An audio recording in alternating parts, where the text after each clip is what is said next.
Hello বন্ধুরা, তোমরা সবাই কেমন আছো? এখন আমি আর দেবসেনা যাচ্ছি কবি গান শুনতে। তার আগে বাড়ির জন্য কিছুটা জিলিপি নিয়ে নিচ্ছিলাম। এখানে গরম গরম জিলিপি ভাজা যাচ্ছিল, তাই এখানে 500-র মতো জিলিপি নিচ্ছিলাম। আর জিলিপিগুলো অনেক টেস্ট ছিল। এখন এগুলো বাড়িতে দিয়ে এসে তারপরে কবি গান শুনতে যাবো। কবি মানে সমাজ সংস্কার। আমি যে জায়গায় গানে যাই, প্রত্যেকটা জায়গায় গিয়ে প্রত্যেক সবাই গিয়ে আমি বলি, যারা ইয়াং জেনারেশন আছো, জগতে সকল কিছু হয়ে যাক, বৃদ্ধ পিতা মাতার মনে কষ্ট দিও না। তারাই হলো জীবন্ত ভগবান। মায়ের এক ফোঁটা চোখের জল যদি কষ্ট হয়ে এই মৃত্তিকায় পড়ে, পায়ের তলার পৃথিবীটা নরকে পরিণত হয়। আর মা বাবা যদি প্রসন্ন হয়ে মাথায় একটা হাত দেয়, পায়ের তলার পৃথিবীটা তার স্বর্গ হয়ে পরিণত হয়। কথা বাবা, সকলের আগে পিতা মাতার স্মরণ তুমি মস্তকে লোভা। মা বাবা জীবন্ত ভগবান, মনপুষ্প জবা ফুলে বাসিয়া।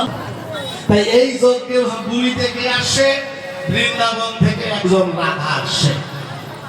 এই রাধা কিভাবে এসেছিল বাবা?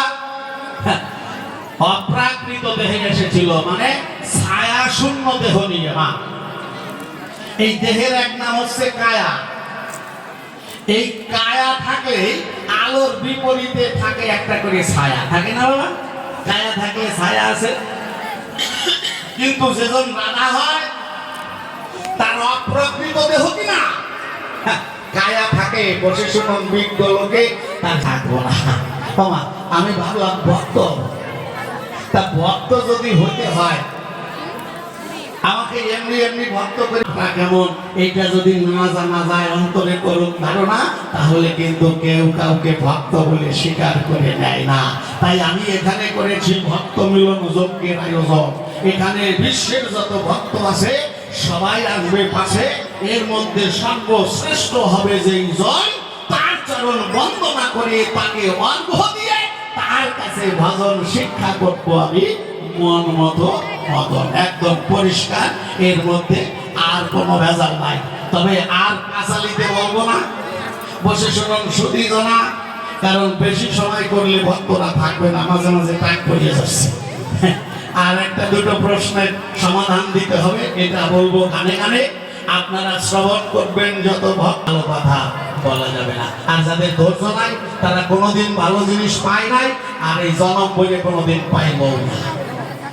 তবে হ্যাঁ, অনেক টাকা হয়তো ইনকাম হবে, ভালো মন্দ কিনবে। আশা করি পরাণ বন্ধু আছো কুশলে, আশা করি পরাণ আছো কুশলে, আশা করি পরাণ আছো কুশলে। সত্য যুগে ঋষিদের যজ্ঞভূমি পরিষ্কারের দায়িত্ব নিয়েছিল কুকুর বেশে, ভোলানাথ এসে শয়ন করেছিল। কিন্তু কুকুরকে অবহেলার সুরে অবজ্ঞা করে ভিন্ন কুকুর রূপে ঝাঁটা পেটা করেছিল। বাবা, জগতের একটা বিধান, কি বিধান? সকলের মা সমান। আমার এই কথাটা বড় তাৎপর্যপূর্ণ কথা। ঈশ্বরের সৃষ্টিতে যারা যারা আছে, ঈশ্বর বললেন যে সকলকে তুমি সমভাবে মান্য করো। কেন? এই যে কুকুর বিড়াল যারা কিছু দেখে, এদের সকলের মধ্যে মালিক রূপে স্বয়ং ভগবান। আপনার মধ্যে, আমার মধ্যে, সকলের মধ্যে যেমন কৃষ্ণ ভগবান মালিক, তেমনি কুকুরের মধ্যেও ভগবানই মালিক রূপে আছে, শৃগালের মধ্যেও তিনি মালিক রূপে আছে। তাই ঈশ্বরের বিধান